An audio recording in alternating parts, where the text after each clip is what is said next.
पुणे जिल्ह्यात पुन्हा एकदा मुसळधार पावसाने सुरुवात केलेली आहे।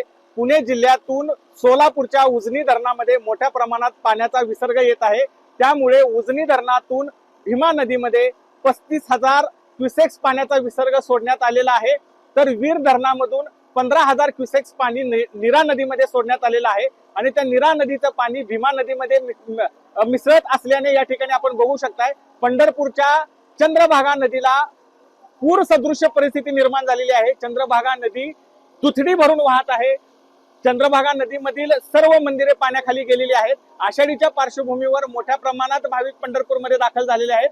मात्र कुठेतरी चंद्रभागा नदीला मोठ्या प्रमाणात पाणी आल्याने पाणी पातळीत वाढ झाल्याने भाविकांना आता घाटावर स्नान करावं लागत आहे। एकंदरीतच सध्या पंढरपूरमध्ये चंद्रभागा नदी ही 25,000 क्युसेक्स वेगाने वाहत आहे। तर 50,000 क्युसेक्स पाणी आणखीन येणं बाकी असल्याने कुठेतरी आषाढी यात्रेवर महापुराचं सावट पुन्हा एकदा घोंगावू लागलेलं आहे। पंढरपूरचा जुना दगडी पूल आज पाण्याखाली जाणार असल्याने या ठिकाणी तिथली देखील वाहतूक बंद करण्यात आलेली आहे। तर कोल्हापूर पद्धतीचे बंधारे जे भीमा नदीवर आहेत ते कोल्हापूरच्या बंधाऱ्यावरून देखील वाहतूक करू नये असं आवाहन प्रशासनाच्या वतीने करण्यात आलेलं आहे। आणि पाणी पातळीत वाढ झाल्याने भाविकांनी नदीपात्रात उतरू नये। नदीपात्रात भाविक उतरल्यास त्यांच्या रेस्क्यू करण्यासाठी या ठिकाणी लाईफ गार्ड लाईफ बोट देखील नगरपालिकेच्या वतीने सज्ज ठेवण्यात आलेली आहे।